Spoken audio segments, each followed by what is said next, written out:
Hello everyone, so I'm gonna edit couple 16mm F1.4 photos from the Fujifilm X-T2.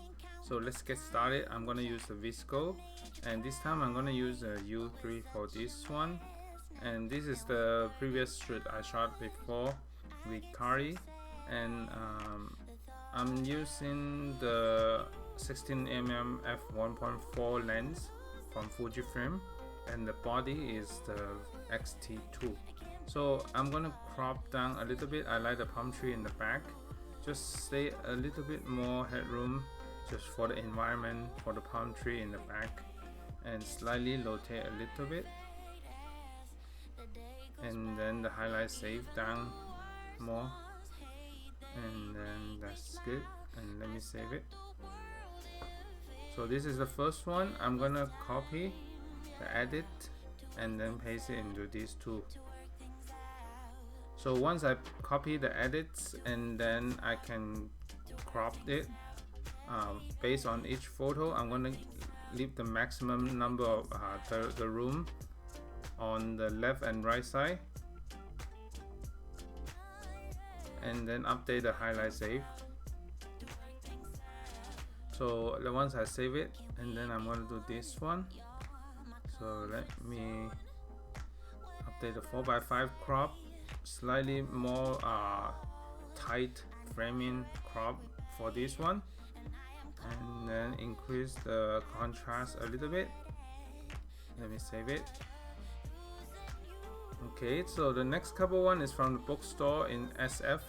So we did this shoot before.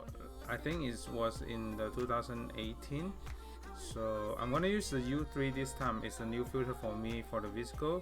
Slightly reduce the exposure so that it's not too overexposed, and you can update the sharpness also. And if you don't want too much yellow, you can turn down a little bit more saturation,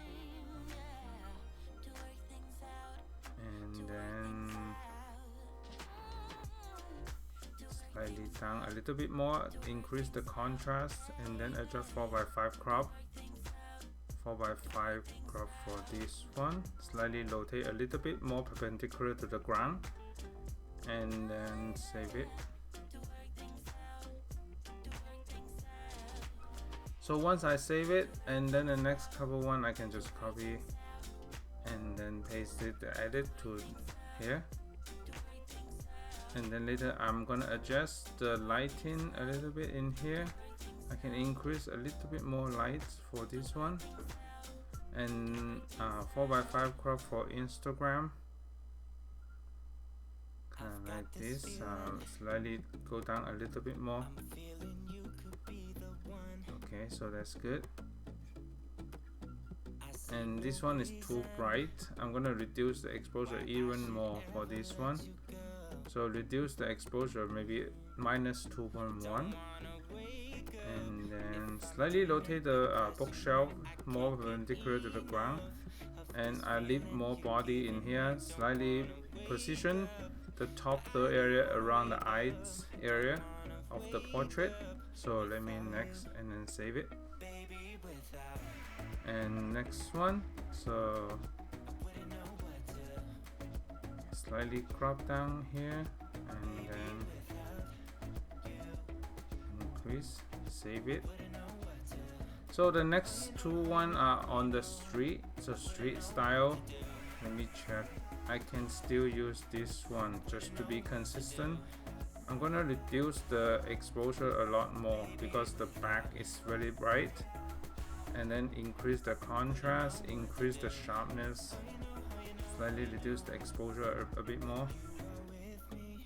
So like this, and then 4x5 crop right here.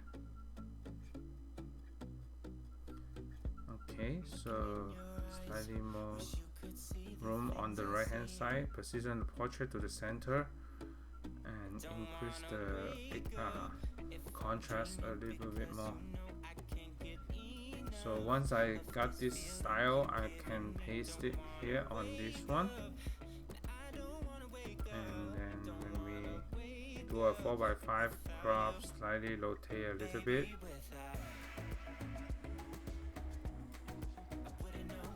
Okay, so that's good. And increase a little bit more.